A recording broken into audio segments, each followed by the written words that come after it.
लेकरांची सेवा केली सतुआई, लेकरांची सेवा केली सतुआई.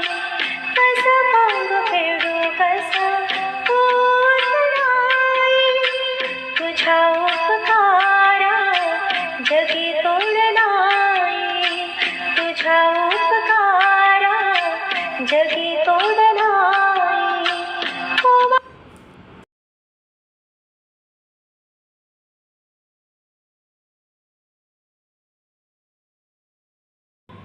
नमस्कार, मी सौ निर्मला शिंगेकर. आज आपणास बीटच्या उत्तप्प्याची रेसिपी सादर करीत आहे.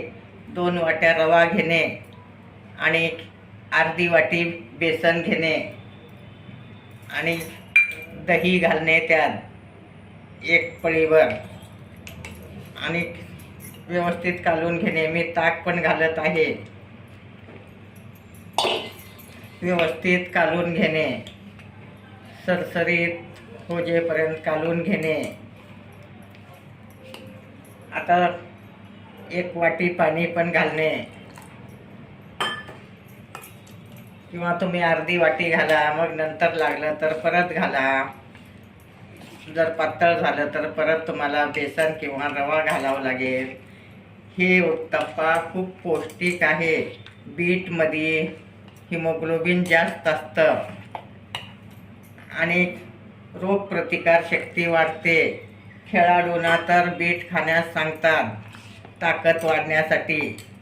तुम्ही दररोज बीट खाऊ शकता.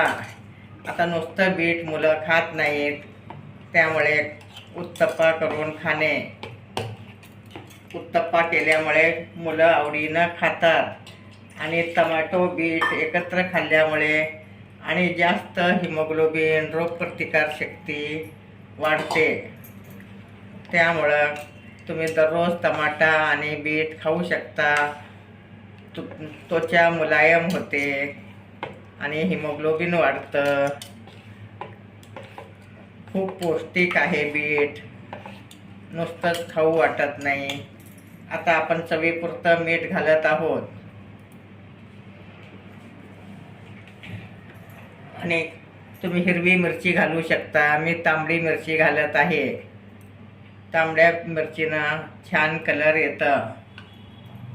आता मीठ आणि मिरची व्यवस्थित कालून घेणे. अशा प्रकारे कालून 10 मिनिट ठेवलं की रवा फुलून येतं. आता आपला रवा बेसन छान कालून झाला आहे. त्यात मी हळदी घातले आहे. आता काकडी घालणे. काकडीमुळे मऊ होतात. टमाटा घालणे. टमाट्यात सुद्धा खूप शक्ती असते. रोज तुम्ही टमाटा खाल्ला पाहिजेत. पौष्टिक असतं, त्वचा उजळते. आता आपण बीट घालत आहोत. बीट घातल्यामुळे खूप रोगप्रतिकार शक्ती वाढते, हिमोग्लोबिन वाढतं. खेळाडूंना तर रोज खायला सांगतात. आता आलं लसणाची पेस्ट घालत आहे.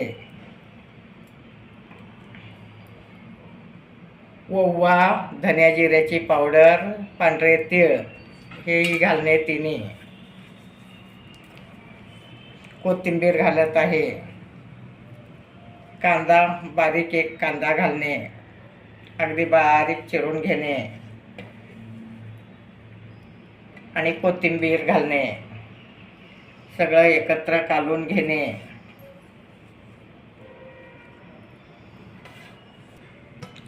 पुदिना घातल्यामुळे त्याला स्वाद चांगला येतो, पचायला हलकं असतं.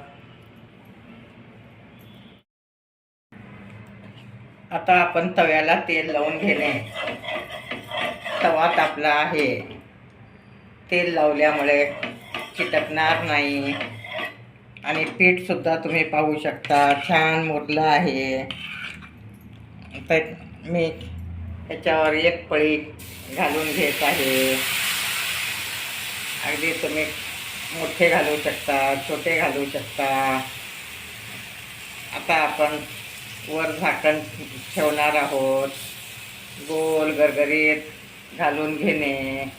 हे उत्तप्पा खूप पौष्टिक आहे, अगदी चविष्ट आहे. तर 2-3 मिनटं झाकून ठेवणे.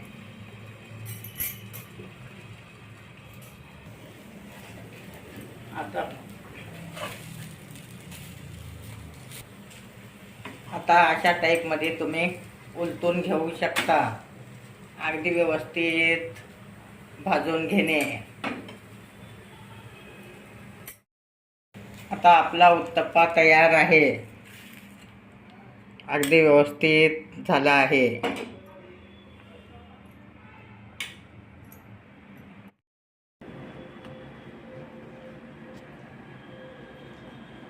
बीटचा उत्तप्पा गरमागरम तयार आहे. तुम्ही घरच्या घरी करू शकता. माझे व्हिडिओ लाईक, शेअर, सबस्क्राईब करा आणि बीटचा उत्तप्पा खावा.